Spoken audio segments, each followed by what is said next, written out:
calabash fruit. Kung tawagin ay miracle fruit.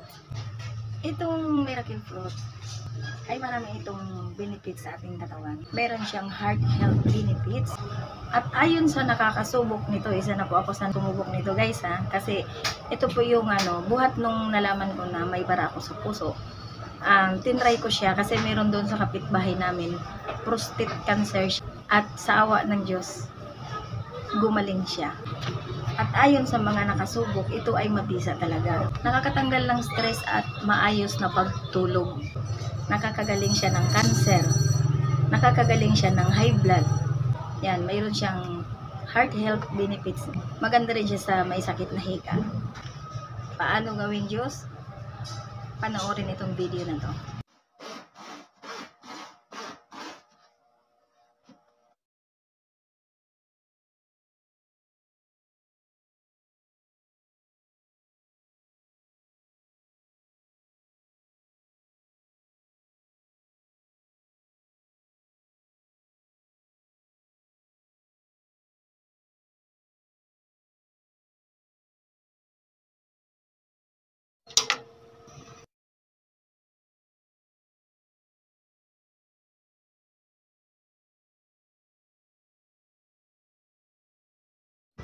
Mapapansin na nag-iiba ang kanyang kulay.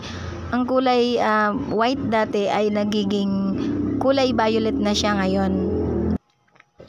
Kung sa tingin ninyo ay marami na siyang katas, pwede na ninyo siyang salain.